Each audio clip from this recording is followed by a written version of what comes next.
पहले बहुत बहुत धन्यवाद हमारे दिल्ली के इंचार्ज काजी निजामुद्दीन जी, हमारे दिल्ली प्रदेश कांग्रेस पार्टी के अध्यक्ष देवेंद्र यादव जी, अनिल चौधरी जी, दानिश भाई, यहाँ पे उपस्थित सभी हमारे कांग्रेस परिवार के सदस्य और मीडिया के साथी।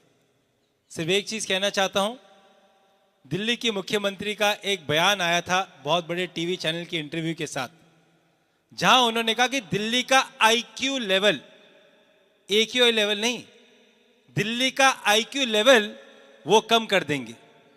और ये सच है। जिस तरीके से लगातार बेबुनियाद बयान दिल्ली की मुख्यमंत्री रेखा गुप्ता जी दे रही हैं, तो दिल्ली का ये वो उनका बयान है। रेखा गुप्ता जी दिल्ली का AQI लेवल तो ठीक नहीं कर पाई, परंतु ये जो 4 इंजन की सरकार है, माननीय प्रधानमंत्री जी, दिल्ली के LG साहब, मुख्यमंत्री जी और दिल्ली के मेयर, दिल्ली का AQI लेवल उन्होंने जरूर बढ़ा दिया है।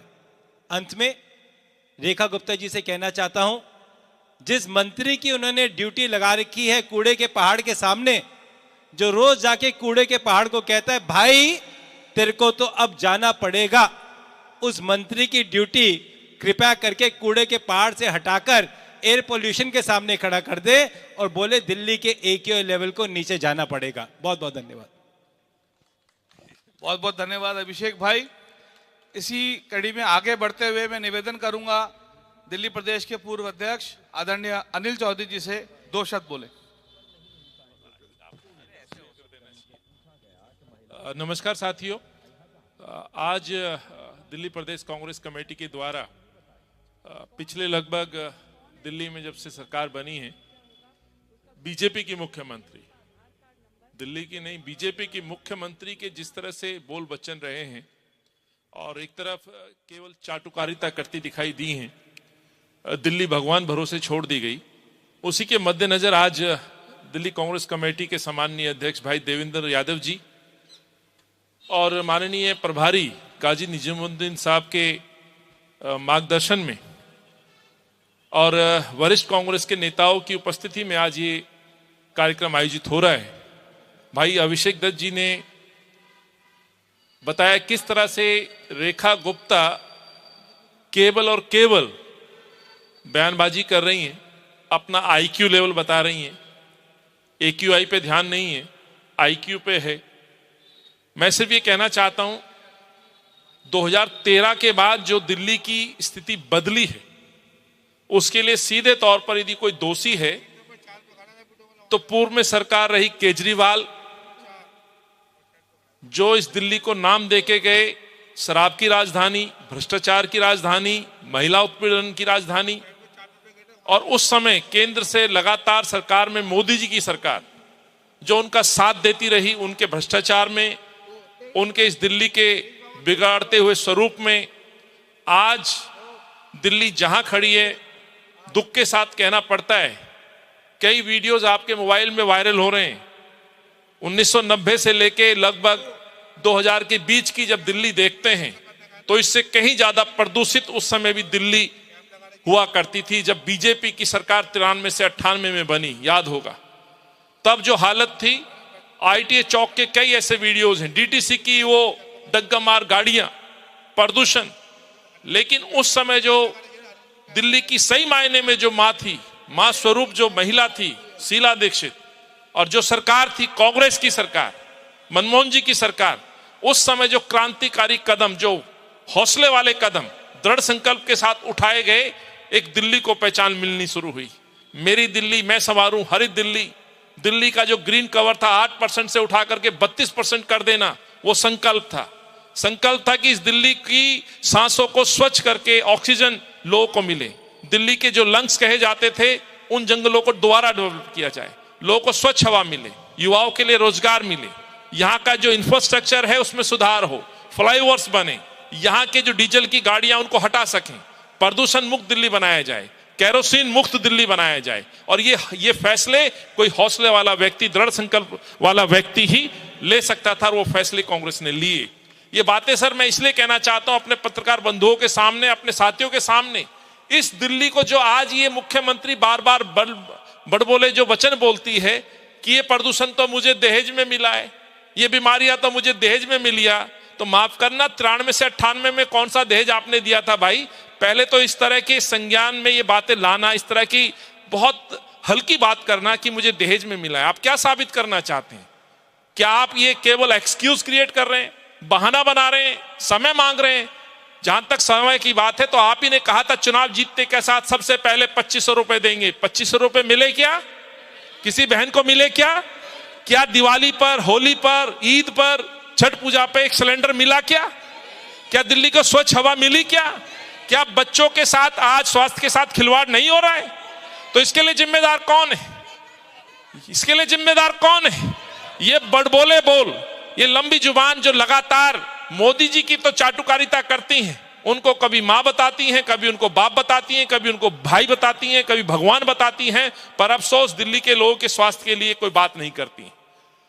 मैंने कल कहा था, देवेंद्र भाई ने कल भी एक कार्यक्रम रखा था, और लगातार कांग्रेस का एक एक जाबाज सिपाही इस सरकार की पोल खोलने में लगा हुआ है, चुनावी पर्यटन पे लगातार बनी रहती हैं, लेकिन कभी दिल्ली की जनता का हाल जानने के लिए सड़क पर नहीं उतरती। शीश महल की बात उठाने वाली भाजपा आज अपने मुख्यमंत्री के ऑफिस और घर में बड़े बड़े ये लगाई देती हैं एयर प्योरीफायर। जनता का एयर प्योरीफायर क्या है? पेड़ पौधे। आज जंगल काटे जा रहे हैं, सड़कों में धूल उड़ रही है, सीवर ओवरफ्लो हो रहे हैं, कूड़े के पहाड़ खड़े हुए हैं, और यहाँ के इनके मंत्री और ये दावा कर रहे हैं। आज मुझे दुख के साथ कहना पड़ रहा है, कई पत्रकार भाइयों ने आज उसको तवज्जो दी है खबर को, कि दिल्ली की तमाम पाबंदियां हटा ली दी गई। आज ग्रेप 3 को विड्रॉ कर लिया गया है। क्या 12 वार्ड में उपचुनाव है, हार से बौखला करके, डर करके क्या उन पाबंदियों को आपने विड्रॉ किया है? लेकिन एक तरफ देश के न्यायाधीश, माननीय न्यायाधीश ने आज इनकी सच्चाई को उजागर कर दिया है। जो देवेंद्र भाई ने किया है आज, ये तो देश के न्यायाधीश ने भी, बेशक आज न्यायाधीश अपनी चेयर पे बैठ के बात ना कह सके, लेकिन अपने स्वास्थ्य को लेकर के जो उन्होंने चिंता व्यक्त की है, ये साबित करती है कि दिल्ली की आबो हवा पूरी तरह से दूषित हो चुकी है। तो आप अंदाजा लगा लीजिए, क्या एक सरकार का मंत्री अपनी गलतियों पे, अपनी कमियों पे पर्दा डालने के लिए कहे कि सब कुछ ठीक हो गया है, AQI ठीक हो गया है, और एक तरफ न्यायाधीश का ये कहना कि मैं वॉक पे गया और मेरा स्वास्थ्य गड़बड़ा गया? तो ये जनता को फैसला लेना है, लेकिन हम अपने दायित्व का निर्वाह कर रहे हैं। इसीलिए आज ये प्रतीकात्मक जो आप देख रहे हैं, रेखा गुप्ता जी का स्टैच्यू और उनकी लंबी जुबान केवल और केवल चाटुकारिता में लगी हुई है। दिल्ली के विकास पर कोई ध्यान नहीं है, संज्ञान नहीं है, और इसलिए पूर्व की भांति, अरविंद केजरीवाल की भांति दिल्ली को भगवान भरोसे छोड़ दिया गया है। यही बात कहते हुए मैं अपनी वाणी को विराम देता हूं। बहुत बहुत धन्यवाद। धन्यवाद अध्यक्ष, पूर्व अध्यक्ष महोदय। जबान तो अभी देखी नहीं है, जबान तो देखने को मिलेगी और 10 मिनट बाद। जैसा कि आपने कहा, सही कहा, ये सिलेंडर की बात अभी भाई साहब ने कही। अगर आपको हमें याद हो, जब कांग्रेस की सरकार थी और सिलेंडर 500 से 501 रुपए का होता था, तो भाजपा की नेता स्मृति ईरानी जी मंगलसूत्र तोड़ती थी सड़कों पे, सिर के ऊपर से सुहाग की निशानी मिटाती थी। ये रोना गाना नाटक तमाशा होता था, और आज वो सिलेंडर 1000 रुपए बाद, और भारतीय जनता पार्टी बिल्कुल सूम, और फिर उसके ऊपर से दिल्ली सरकार की लंबी जबान कि हम फ्री में सिलेंडर देंगे होली पे, हम फ्री में सिलेंडर देंगे दिवाली पे। तो आज बताएंगे लंबी जबान कैसी होती है। थोड़ी सी देर में मैं निवेदन करूंगा हमारे पूर्व मंत्री हारून यूसुफ साहब से 2 शब्द बोलें। बहुत बहुत शुक्रिया।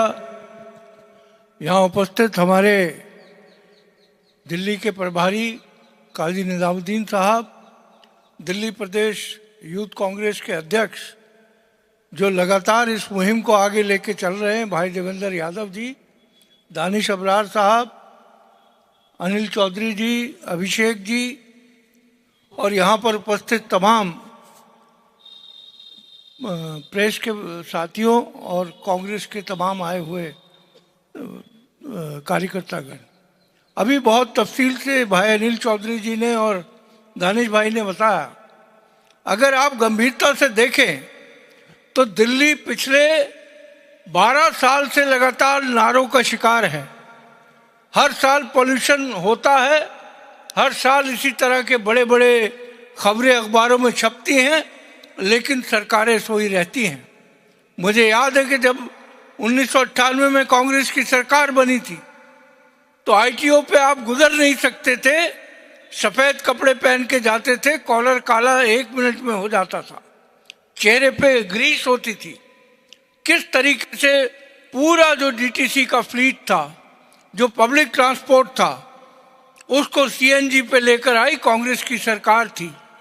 और आज जिस तरीके से रोज नारेबाजी हो रही है, अभी अनिल भाई कह रहे थे, अभी जब मैं आया हूं तो 410 है AQI लेवल, और पब्लिक ट्रांसपोर्ट तबाह कर दिया इस शहर का, केवल इसलिए कि गाड़ियां बिके और मोदी जी इसकी वाहवाही लूटे कि हिंदुस्तान की जो इकोनॉमी है, हिंदुस्तान की जो अर्थव्यवस्था है, वो बहुत मजबूत हो रही है। आज बहुत सारे लोग मजबूरन 2 व्हीलर लेकर निकलते हैं, गाड़ियां लेकर निकलते हैं। अगर बेहतर पब्लिक ट्रांसपोर्ट का इंतजाम हो तो मैं समझता हूं कि लोग, कोई गाड़ी चलाना नहीं चाहता, कोई 2 व्हीलर नहीं चलाना चाहता। आज सड़कों पे जिस तरह की धूल है, गड्ढों के बारे में पहले अरविंद केजरीवाल ढोंग करते रहे 11 साल तक, अब ये सरकार भारतीय जनता पार्टी की जिस तरह ढोंग कर रही है, ये सारे जो गड्ढे हैं, सारी धूल, सारी मिट्टी उसमें है। और सही मायनों में देखें तो 42% पॉल्यूशन जो है वो रोड का पॉल्यूशन है। आज उन्होंने हर तरफ ट्रक लगा रखे हैं, एक पानी की बौछार होती है और ट्रक गुजर जाता है। अगर संजीदगी हो तो दिल्ली के अंदर जितने पेड़ हैं उनके ऊपर अगर उतना पानी खर्च किया जाए तो पेड़ों पे जमी हुई मिट्टी हमारे फेफड़ों में नहीं जाएगी। आज स्कूल के बच्चे त्रस्त हैं, आज माँ बाप चिंतित हैं कि छोटे छोटे बच्चे फेफड़ों का शिकार हो रहे हैं, अस्थमा हो रहा है, बुजुर्ग लोग निकल नहीं पा रहे हैं।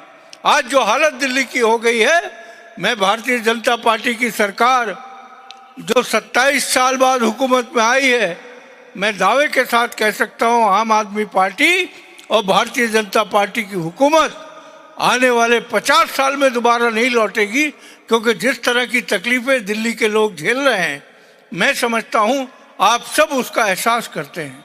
खास तौर से जो पत्रकार यहाँ मौजूद हैं, सारा दिन दौड़ते हैं, चाहे AQI 500 हो, 450 हो, 400 हो, अपनी जिंदगी के साथ खेलते हुए ताकि लोगों तक खबरें पहुंचे। मैं इन्हीं शब्दों के साथ एक बार फिर देवेंद्र भाई को, हमारे काजी साहब को, दानिश भाई को इस बात की मुबारकबाद देता हूं कि ये मुहिम का जो आगाज़ हुआ है, हम पूरी ताकत के साथ दिल्ली में इसके खिलाफ आवाज़ उठाएंगे ताकि सरकार के कान पे जू रहेंगे और दिल्ली के लोगों को कोई राहत मिल सके। इन्हीं शब्दों के साथ बहुत बहुत धन्यवाद। धन्यवाद हारून भाई। मुबारकबाद तो देनी पड़ेगी आपको, माननीय अध्यक्ष जी को, माननीय काजी निजामुद्दीन साहब को। कल प्रदूषण को लेकर हाथ में ऑक्सीजन का सिलेंडर लेकर, मुंह पे मास्क लगाकर हारून भाई, काजी साहब, देवेंद्र जी, मैं बताना चाहूंगा सचिवालय गए थे ज्ञापन देने, और इतिहास में पहली बार ऐसा हुआ होगा कि सचिवालय के गेट पर आप सबको रोक दिया गया, लेकिन आप लोगों का जोश को सलाम, आपके जज्बे को सलाम, आप लोग वहां जमीन पे बैठ गए और झक मारकर सरकार को सचिवालय के दरवाजे खोलने पड़े और अब 15 के ज्ञापन देकर के आए। इसके लिए मुबारकबाद हारून भाई, आपको भी। आप भी कल, आपने आज तक उस सचिवालय में राज किया है, आप उस सचिवालय में मंत्री बन के बैठे हैं और अफसोस होता है आज आपको सचिवालय के बाहर जमीन पर, धरती पर बैठना पड़ा। इसके लिए सरकार को एक न एक दिन पश्चाताप करना पड़ेगा। अब मैं निवेदन करूंगा हमारी टीम से कि जबान जब जब फिसली है उसका एक वीडियो हमारे यहाँ साथीगणों को दिखाया जाए। कि नहीं, अभी खाली वीडियो दिखाया जाएगा ताकि आपको पता रहे जबान कैसे कैसे कब कब फिसलती है। स्क्रीन के सामने से साथी लोग हट जाएं। ये है दिल्ली की मुख्यमंत्री रेखा गुप्ता जी। खूब चलती है इनकी जुबान, पर नहीं होता इनसे कोई काम। जब इनसे पूछा गया कि महिलाओं को कब मिलेंगे 2500, तो इन्होंने पूरी गाथा सुना दी, मगर तारीख नहीं बताई। कौन रजिस्टर करेगा, कौन एलिजिबल होगा, क्या क्राइटेरिया होगा, उसका बैंक का खाता नंबर, उसका आधार कार्ड नंबर, वो लिस्ट बनना, उनको कितना अमाउंट जाएगा, ये सब तय तो होगा। दिल्ली का AQI भले कम ना हो, मुख्यमंत्री जी का IQ जरूर कम है। और हाँ, रेखा जी के अनुसार AQI और IQ में 19-10 का ही फर्क है। IQ जो हमारा AIQ है उसको हम AQI, IQ जो हमारा AIQ है। दिल्ली में छठ व्रतियों के लिए मैली यमुना और प्रधानमंत्री के लिए मिनरल वाटर वाले घाट इन्होंने ही बनवाए, फिर भी प्रधानमंत्री नहीं आए। छठ मैया में इनकी आस्था भले ना हो, मगर मोदी मैया में इनकी आस्था भरपूर है। रेखा जी के अनुसार मोदी जी दिलों की चोरी करते हैं और भाजपा वोट चोरी करती है। ये सब कुछ रेखा जी ने खुद स्वीकारा है। जब तक 70 साल से वो कर रहे थे EVM हैक तो कुछ नहीं हो रहा था, हमने कर लिया तो बुरा लग गया, हमने कर लिया तो बुरा लग गया। रेखा जी की एक और बात आपको हैरान कर देगी। रेखा जी से आप जिस फाइल पर कहो उस पर वो आंख बंद कर साइन कर देंगी। मुझे नहीं पता, ये जहाँ फाइल पे कहता है अंगूठा लगा दो, मैं वहीं लगा। अब ये जाने और तुम जानो। रेखा जी की लंबी जुबान खूब चलती है, मगर महिलाओं को हर महीने 2500 देने के नाम पर चुप, होली दीपावली पर मुफ्त सिलेंडर के वादे पर चुप, दिल्ली में जानलेवा हो चुके प्रदूषण के सवाल पर चुप, बसों की भारी किल्लत के सवाल पर चुप, सड़कों, राशन कार्ड और बुजुर्गों के पेंशन के सवाल पर चुप। चुनाव से पहले जनता को गुमराह करने के लिए चलने वाली इनकी जुबान जनता की समस्याओं का समाधान करने के लिए नहीं चलती, सिर्फ झूठे वादे करके जनता को धोखा देने वाली भाजपा को दिल्ली की जनता सबक सिखाने को तैयार है। इस बार जनता वोट की चोट से इनका घमंड चकनाचूर करेगी।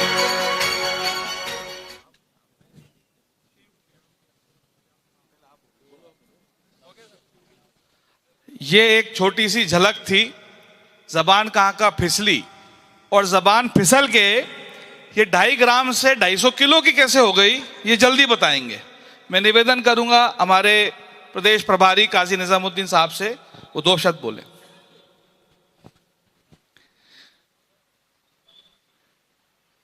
सम्मानित अध्यक्ष जी देवेंद्र यादव जी, हारून साहब, अभिषेक जी, दानिश साहब, रोहित जी और तमाम सम्मानित कांग्रेस जन,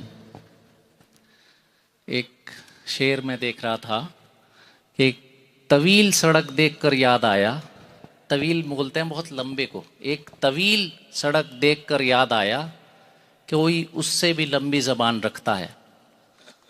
तो रेखा जी की ज़बान लंबी सड़क से भी लंबी है। मेरी बड़ी समस्या है, मैं 2002 में जब उत्तराखंड में विधायक बना तो मैंने पंडित नारायण दत्त तिवारी जी ऐसा गंभीर मुख्यमंत्री देखा, और दिल्ली की बड़ी समस्या है कि दिल्ली ने 3 बार शीला दीक्षित जी जैसी गंभीर मुख्यमंत्री देखी। तो हम सब की एक समस्या है कि उतने गंभीर मुख्यमंत्री देखने के बाद इतने ऐसे मुख्यमंत्री देखने को मिलते हैं जो बोलने से पहले सोचते नहीं क्या कहने जा रहे हैं, क्या पद इनके पास है, इनको पद का नहीं पता, पद की गरिमा का नहीं पता। ऐसे ही इनके नेता हैं। 56 इंच का सीना कहकर आए थे कि 56 इंच का सीना है। 56 इंच का सीना तो उनके पास निकला नहीं, लेकिन हाँ उनके मुख्यमंत्रियों के पास 56 इंच की जबान जरूर निकल गई, चाहे जितनी चलवा लो, जब चाहे, जब दिल चाहे जितना चलवा लीजिए, और खूब चलती है। लेकिन सिर्फ किसी के दिल पर कोई कट लगाने के लिए जबान चल सकती है, किसी का मरहम के लिए, किसी अधिकारी को कोई समझाने के लिए, किसी को कोई जनहित का आदेश देने के लिए, कोई नमक मिर्च लगाने के लिए चल सकती है, लेकिन जनहित में नहीं चलती। आप इनके मुख्यमंत्री बनने से पहले के जो क्लिप्स फिर जनता में आए, सोशल मीडिया में आए, और वो विभिन्न तरह की बातें कहती हुई पाई गई, तो हम ये सोच रहे थे कि गंभीरता नहीं होगी तब तक, क्योंकि किसी संवैधानिक पद पर नहीं थी। लेकिन संवैधानिक पद दिल्ली जैसे गंभीर मुख्यमंत्री होने के बाद भी इनकी ज़बान पर कोई गंभीरता का असर नहीं दिखाई दिया। ये एक बहुत दिल्ली के लिए परेशान करने वाली बात है, बहुत अशोभनीय बात है और बहुत ही तकलीफ पहुंचाने वाली बात है। आज दिल्ली प्रदेश कांग्रेस कमेटी ने ये एक प्रतीकात्मक आपके जनता के, दिल्ली की जनता के सामने ये एक इवेंट रखा है जिसमें कि रेखा गुप्ता जी की ज़बान फिसलने के आपके सामने एक प्रेजेंटेशन दिया और कितनी लंबी उनकी ज़बान है। कभी भी कुछ भी ऐसा बोल सकती हैं जो किसी को तकलीफ़ पहुंचाएगी, किसी को, दिल्ली की जनता को राहत पहुंचाने की तरफ इनके पास, इनकी शब्दकोश में शायद कोई शब्द नहीं है। या तो इनके पास शब्द कोश में शब्द नहीं है, या फिर अधिकारी और सरकार इनकी सुनते नहीं है, या फिर इनको सीरियसली नहीं लिया जाता। क्योंकि जो AQI और IQ के बीच में फ़र्क ना कर सके तो अधिकारी भी समझ जाते हैं कि इनका IQ लेवल इतना ही है कि बोलने दो, इनकी हम सुनेंगे नहीं। तो आपका ये इवेंट आज जागरूकता अभियान के रूप में है, मैं इसकी बहुत सराहना करता हूं और उम्मीद करते हैं कि दिल्ली की जनता के शीघ्र समझ में आएगा। आने वाले 30 तारीख को यहाँ पर 12 MCD के वार्ड्स में चुनाव हैं, उसमें दिल्ली की जनता को दिखाई दे रहा है कि आम आदमी पार्टी और भारतीय जनता पार्टी की दोनों की जुगलबंदी के बीच में दिल्ली की जनता पिस गई है। प्रदूषण से लेकर तमाम विषय हैं जिन विषयों से आज दिल्ली की जनता त्रस्त है। इससे MCD की सरकार, दिल्ली की सरकार, दिल्ली प्रदेश की सरकार या केंद्र की सरकार पर कोई फर्क नहीं पड़ रहा है। लेकिन हाँ, एक देश भर में एक पैगाम, एक मैसेज ज़रूर जाएगा कि अब जनता दोनों पार्टियों से ऊब चुकी है और फिर शीला दीक्षित जी की कांग्रेस को याद कर रही है, शीला दीक्षित जी की सरकार को याद कर रही है, राहुल गांधी जी के नेतृत्व में विश्वास कर रही है, खड़गे साहब के नेतृत्व में विश्वास कर रही है, देवेंद्र यादव जी और तमाम कांग्रेस के साथियों के, आप लोगों पर विश्वास कर रही है। तो आपके इस इवेंट की बहुत सराहना करते हुए मैं उम्मीद करता हूं कि ये एक जन जागरूक अभियान के रूप में दिल्ली की जनता लेगी। धन्यवाद। जय हिंद। बहुत बहुत धन्यवाद काजी साहब। और आपने बिल्कुल सही कहा है, आज तो रेखा गुप्ता जी की जबान 100 मीटर लंबी है, लेकिन अगर दिल्ली के, और 100 मीटर लंबी खुलेगी आज, लेकिन अब भी अगर रेखा गुप्ता जी और भारतीय जनता पार्टी अपनी जबान पर लगाम नहीं लगा पाई तो दिल्ली प्रदेश कांग्रेस की तरफ से आह्वान मैं आपसे निवेदन करूंगा, अध्यक्ष जी आप करें, अगर अब भी जबान पर लगाम नहीं लगी तो आने वाले दिनों में ये 100 मीटर की जबान 1 किलोमीटर की जबान पूरी इंडिया गेट पे घुमाई जाएगी। या आपसे ये जनता उम्मीद करती है आप घोषणा करेंगे। मैं निवेदन करूंगा हमारे अध्यक्ष देवेंद्र यादव जी से 2 शब्द कहें और ये आश्वासन जरूर दे, मेरी बात खराब हो जाएगी। आप सब चाहते नहीं चाहते, अगर सीएम ना माने तो 1 किलोमीटर लंबी जबान हो। धन्यवाद। धन्यवाद दानिश भाई। सम्मानित हमारे बहुत ही जुझारू अध्यक्ष, इंचार्ज साहब, ये रेखा जी की तो जबान फिसल रही है, इसका असर पूरी दिल्ली पे भी हो रहा है। जैसे केजरीवाल जी की थी ना कि खांसी उनको हुई और वो तो अपनी ठीक करा गए, लेकिन पूरी दिल्ली को खांसने पे मजबूर कर गए। तो ये रेखा जी भी कहीं ना कहीं उनका असर भी दिख रहा है थोड़ा थोड़ा। साथियों, हमारे बीच में हमारे सम्मानित इंचार्ज साहब, आदरणीय काजी साहब, हमारे पूर्व मंत्री और बड़े भाई हारून यूसुफ साहब, हमारे छोटे भाई ऑल इंडिया कांग्रेस कमेटी के सेक्रेटरी अभिषेक दत्त जी, दानिश भाई और हमारे एक साथी रोहित जी और तमाम हमारे डिस्ट्रिक्ट के अध्यक्ष, हमारे फ्रंटल्स के ब्लॉक प्रेसिडेंट्स, सभी साथियों को आज हमने यहाँ पे आमंत्रित किया था। और जैसा अभी दानिश जी कह रहे थे, वो कहीं ना कहीं उसी लाइन पर हम आगे बढ़ने की कोशिश कर रहे हैं। इस कार्यक्रम के लिए विशेष रूप से यहाँ पर आए हमारे मीडिया के बंधु, आप सबका बहुत बहुत धन्यवाद करता हूँ और उम्मीद भी करता हूँ कि जिस प्रकार की सरकार आज दिल्ली में चल रही है उसके बारे में हमें हर घर तक पहुंचाने की जरूरत है, और उसमें सबसे बड़ा कोई सहयोगी हो सकता है तो वो मीडिया के बंधु हो सकते हैं, क्योंकि विपक्ष की आवाज मजबूती के से रखने के लिए और लोगों तक पहुंचने के लिए मीडिया ही सबसे उचित एक प्लेटफॉर्म भी है, जिसका लोकतंत्र में भी महत्वपूर्ण योगदान होता है। तो मैं आप सबसे यही उम्मीद करूंगा कि आप सब ये जो हमारा कार्यक्रम है, जो प्रतीकात्मक रूप से आज हमने यहाँ पर किया है, और जिसको हम चाहते थे कि पूरी दिल्ली में, आप लोगों ने देखा कि पिछले 2-3 दिन से हम लगातार कोशिश कर रहे हैं कि जो समस्याएं दिल्ली की हैं उनको हम दिल्ली की जनता के बीच में जाकर उनको आयोजित करें। लेकिन जैसा मैंने कहा कि सरकार नहीं चाहती कि किसी भी प्रकार से हम लोग जनता के बीच में जाएं, और लगातार वो जो हमारी परमिशंस हैं उनको कैंसिल करने का काम कर रही है। आज भी मजबूरन हमें जब रेखा जी की जबान की बात आई, जिसके बारे में आदरणीय काजी साहब ने, हारून भाई ने, अनिल जी ने, अभिषेक जी ने विस्तार से चर्चा की कि किस तरीके की बड़ी बड़ी बातें आदरणीय रेखा गुप्ता जी ने की, लेकिन धरातल पर उसका असर क्या है वो बिल्कुल जीरो नजर आता है। और ठीक कह रहे थे भाई काजी साहब कि ये उनका आईक्यू लेवल ही है, जो उनके ऑफिसर भी समझ चुके हैं कि इनको इतना ही तवज्जो देना है, या वो कठपुतली की तरह से आज सरकार को चलाने का काम कर रही हैं। लेकिन कहीं ना कहीं इस सब के बीच में दिल्ली की जनता पिस रही है।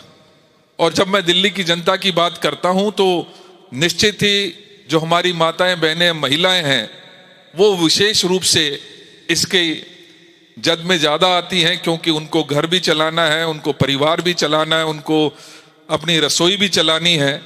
और कहीं ना कहीं आज अगर ये सरकार दिल्ली पर काबिज है तो उसके पीछे महिलाओं का भी बहुत बड़ा योगदान है।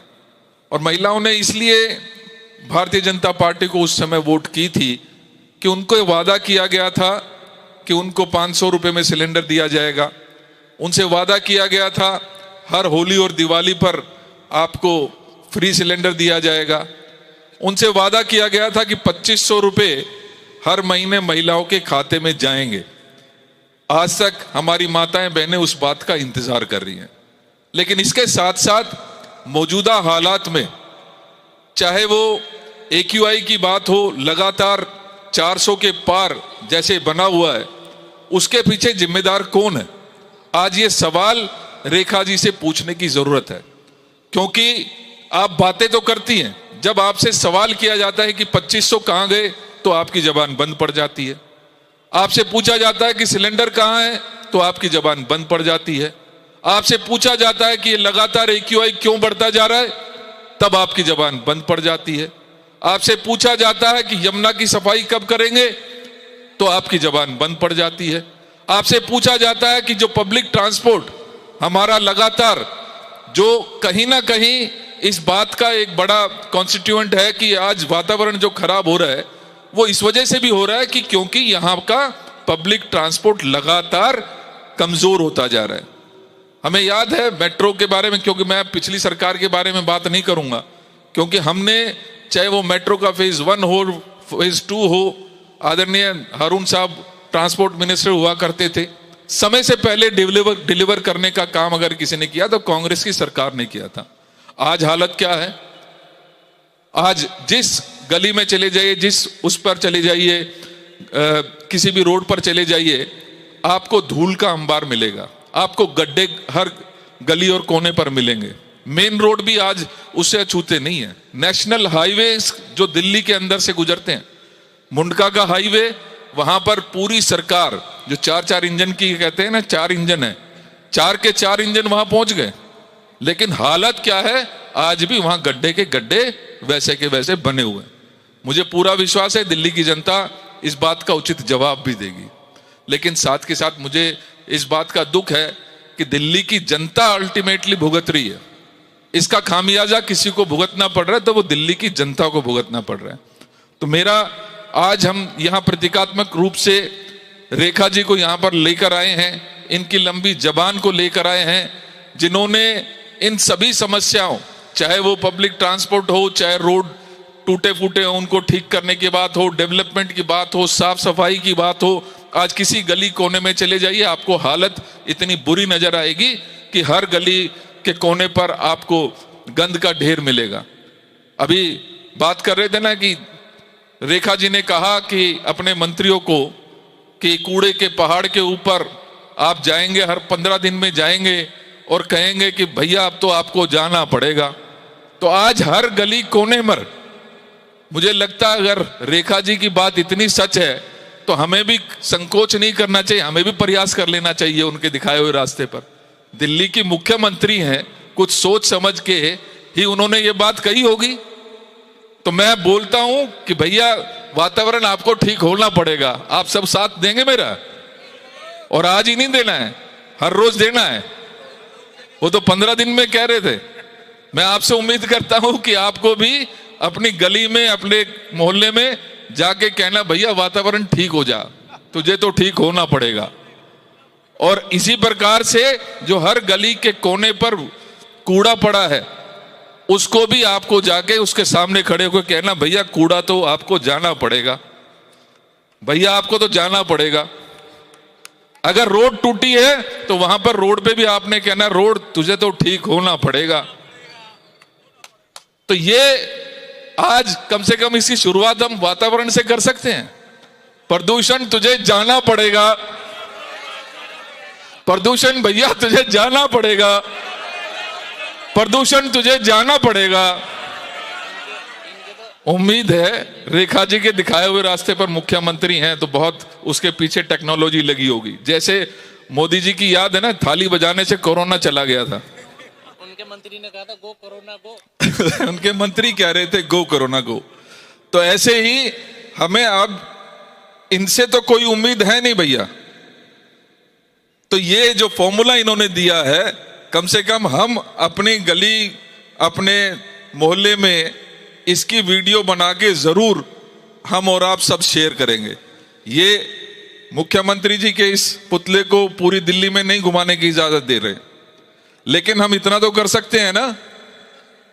तो कल से सभी साथी जो भी समस्याएं आपके सामने नजर आए उसके सामने खड़े होकर कहना भैया तेरे को तो ठीक होना ही पड़ेगा, भैया तुझे तो जाना ही पड़ेगा। तो इसी बात के साथ मैं आप सबका बहुत बहुत धन्यवाद करता हूं। और इससे पहले कि हम इस कार्यक्रम को अंजाम तक लेके जाएं, मेरा सभी हमारे माननीय काजी साहब को धन्यवाद। अब वक्त आ चुका है माननीय मुख्यमंत्री जी की जबान के दर्शन करने का। तो मैं निवेदन करूंगा अभिषेक भाई, हारून भाई, अध्यक्ष जी, काजी भाई, आप सबसे और तमाम जिला अध्यक्ष, फ्रंटल ऑर्गेनाइजेशन, आप सब जितने भी लोग हैं, आप सब पहले समझ जाएं, आप सब इधर आ जाएं जबान के नीचे और आप सब नेतागण जबान की टिप पकड़ करके उस दिशा में चलेंगे और पूरी कांग्रेस जबान के साथ साथ आगे चलेगी। और हाँ, पहले सब पीछे आ जाए और जितने कैमरा बंधु आप सामने चले जाएं, सारे कैमरा बंधु उस तरफ सामने चले जाएं और सारे साथीगण इधर पीछे आ जाएं।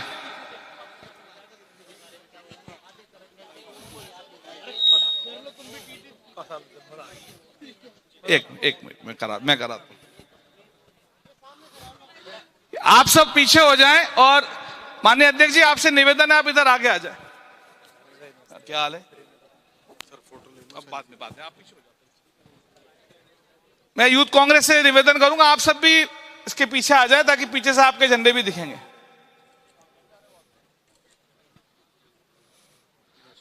नमस्कार, क्या नाम है? शोक, इधर आओ। नमस्ते सिद्धार्थ जी, सिद्धार्थ जी आओ इधर आओ। तुम इधर ये एक गली बना लो सामने से ना, अब ये ना सामने पैसे और भी 2-4 लोग बना लो, कॉरिडोर बना लो। नमस्कार,